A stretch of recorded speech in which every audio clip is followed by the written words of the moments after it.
اگر تم ان دونوں کا دامن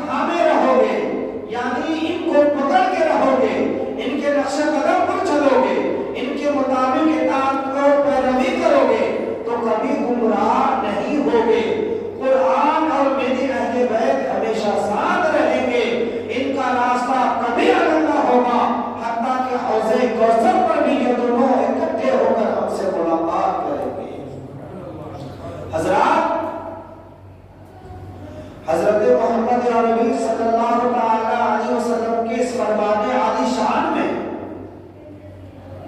ایک لطیف نقطے کی نشاندہی ہوتی ہے، ایک خاص و خاص راز سے پردہ ہوتا ہے۔ قیامت کے دن امام الانبیاء صلی اللہ علیہ وسلم کی پورے میدان محشر میں جلوہ گری ہوگی، مقام محمود پر آپ تشریف فرما ہوں گے، جنت کے دروازوں کو آپ کھول رہے ہوں گے، عرش الہی کے سامنے آپ سجدہ ریز ہوں گے، پل صراط پر آپ اپنی امت کو گزار رہے ہوں گے، لواء الحق خدا کی تعریف کا پرچم آپ کے ہاتھوں میں ہوگا، انبیاء کرام علیہم السلام کی قیادت آپ فرما رہے ہوں گے، رب کائنات کے حضور اپنی امت کی سفارش و شفاعت آپ فرما رہے ہوں گے، لوگوں کے اعمال وزن کرنے کے لیے میزان پر آپ ہوں گے، اپنی گنہگار امت کا جہنم میں داخلہ روکنے کے لیے مالک فرشتے دوزخ سے محو گفتگو آپ ہوں گے، جگہ جگہ آپ کی رسائی ہوگی، چپا چپا پر آپ کی حکومت ہوگی، جہاں چاہیں گے آپ جائیں گے، عرض محشر کا کوئی ایسا مقام نہیں ہوگا جہاں محبوب خدا صلی اللہ علیہ وسلم کی بے پناہ قوتوں کا ظہور نہ ہوگا۔ اسی لیے استاد زمان حضرت مولانا حسن رضا خان بریلوی فرماتے ہیں، فقط اتنا سبب ہے انعقاد بزم محشر کا، فقط اتنا سبب ہے انعقاد بزم محشر کا کہ ان کی شان محبوبی دکھائی جانے والی ہے، کہ ان کی شان محبوبی دکھائی جانے والی ہے۔ تو پھر کیا وجہ تھی کہ آپ نے اہل بیت اور قرآن کے لیے فرمایا کہ یہ دونوں حوض کوثر پر ہم سے ملاقات کریں گے؟ اس میں مصلحت کیا تھی؟ اس میں کون سا راز تھا؟ اس میں کون سی خاص حکمت کوشیاں تھی کہ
اللهم صل علی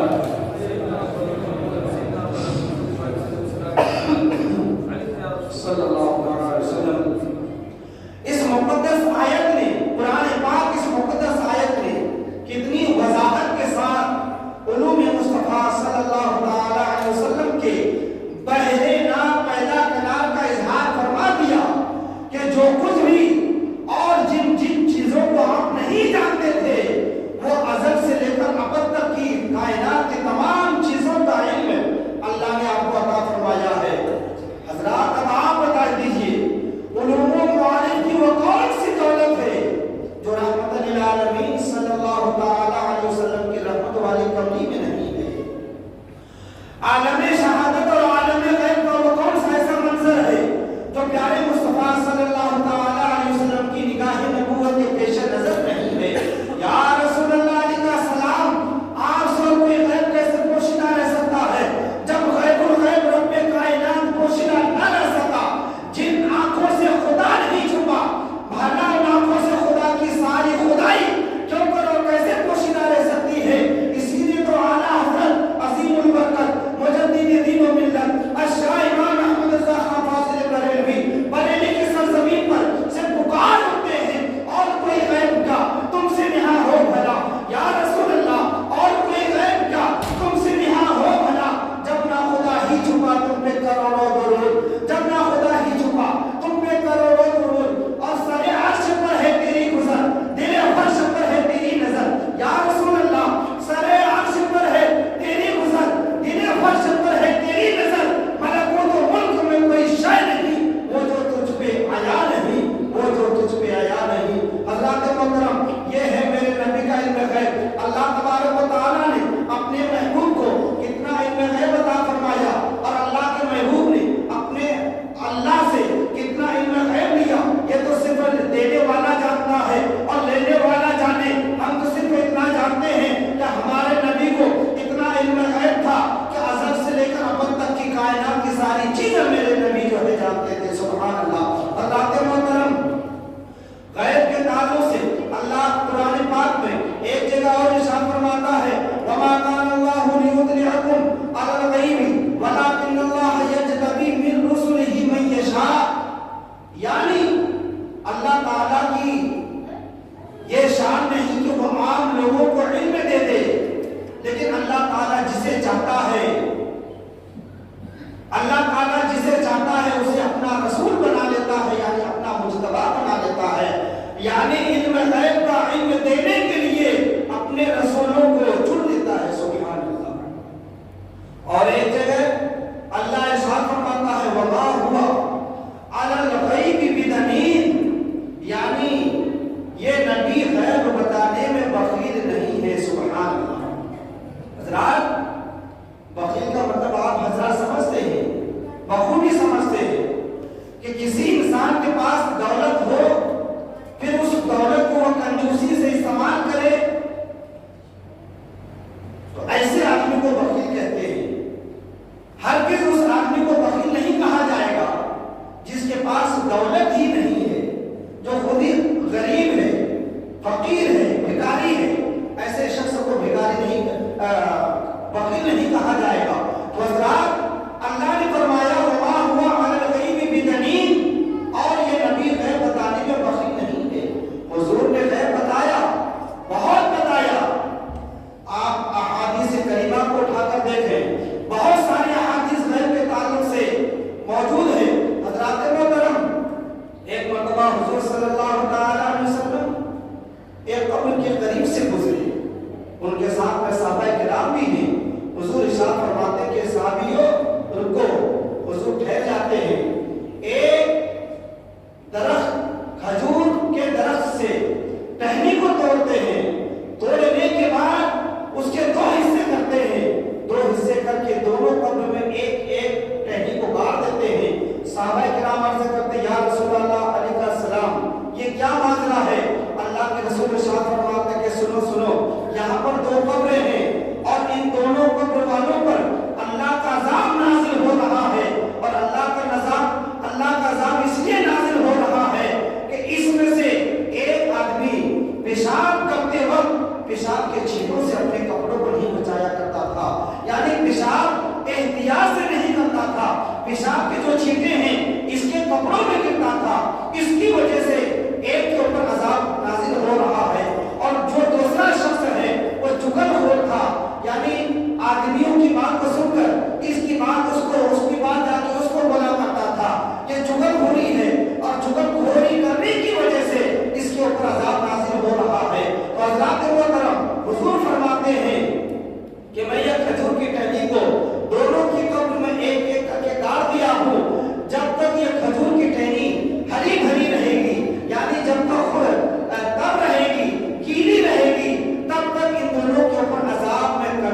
زمین کے اوپر چل رہے ہیں لیکن زمین کے اندر کے حالات سے باخبر ہے. سبحان اللہ.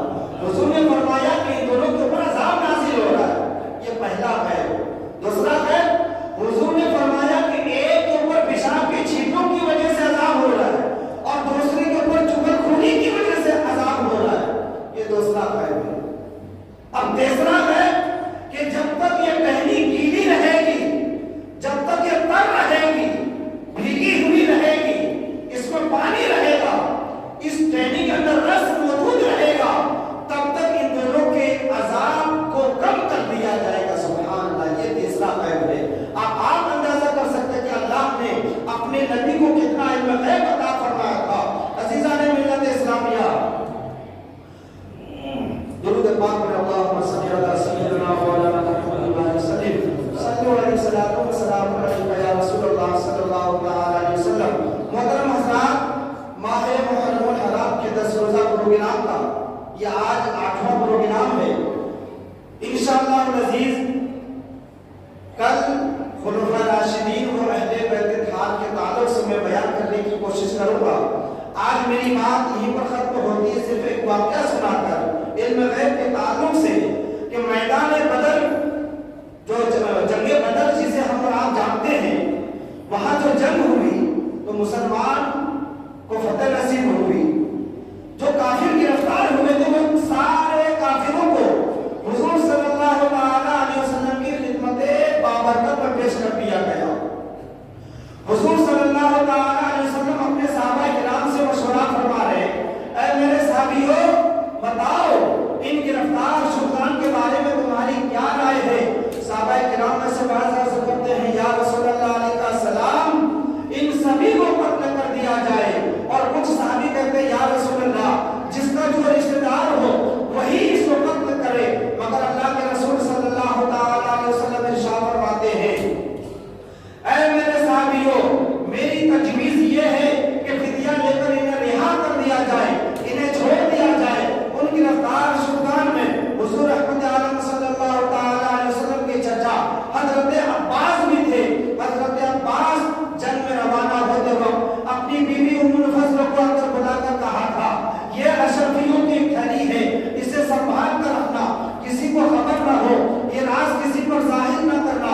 میں جنگ میں جا رہا ہوں، اگر میں مارا گیا، اگر میں واپس آ گیا تو بہت اچھا، اگر میں واپس نہ آیا تو اتنی اشرفی فلاں کو، اتنی اشرفی فلاں کو دے دینا. عزیزان ملت اسلامیہ، حضور صلی اللہ علیہ وسلم کی بارگاہ میں ان سارے کافروں کو پیش کر دیا گیا اور سارے کافر ایک کے بعد دیگرے فدیہ دے کر رہائی حاصل کرتے رہے. اس طرح کرتے کرتے جب حضرت عباس رضی اللہ تعالیٰ عنہ کی باری آئی، حضور رحمت عالم صلی اللہ علیہ وسلم نے ارشاد فرمایا کہ آپ بھی فدیہ دے کر رہائی حاصل کر لیجئے. حضرت عباس نے کہا کہ میں غریب آدمی ہوں، میرے پاس کوئی مال نہیں ہے، میں کہاں سے فدیہ ادا کروں؟ حضور رحمت عالم صلی اللہ علیہ وسلم ارشاد فرماتے ہیں، چچا جان، آپ کا وہ مال کہاں ہے جو جنگ بدر میں روانہ ہونے سے پہلے آپ اپنی بیوی ام الفضل کو اندر بلا کر دیے تھے اور بولے تھے کہ اگر ہم واپس آ گئے تو بہت اچھا، اگر نہیں آ سکے تو اتنی اشرفی فلاں کو، اتنی اشرفی فلاں کو دے دینا. یہ سن کر حضرت عباس پر راشا ہوا تاری، یہ سن کر حضرت عباس پر راشا ہوا تاری کہ پیغمبر کو رکھتا ہے دلوں کی بھی خبرداری. حضرت عباس نے کہا، قسم ہے اس رب ذوالجلال کی جس نے آپ کو حق کے ساتھ بھیجا ہے، یقیناً آپ اللہ کے سچے رسول ہیں، کیونکہ یہ راز تو میری بیوی اور میرے سوا کوئی نہیں جانتا تھا.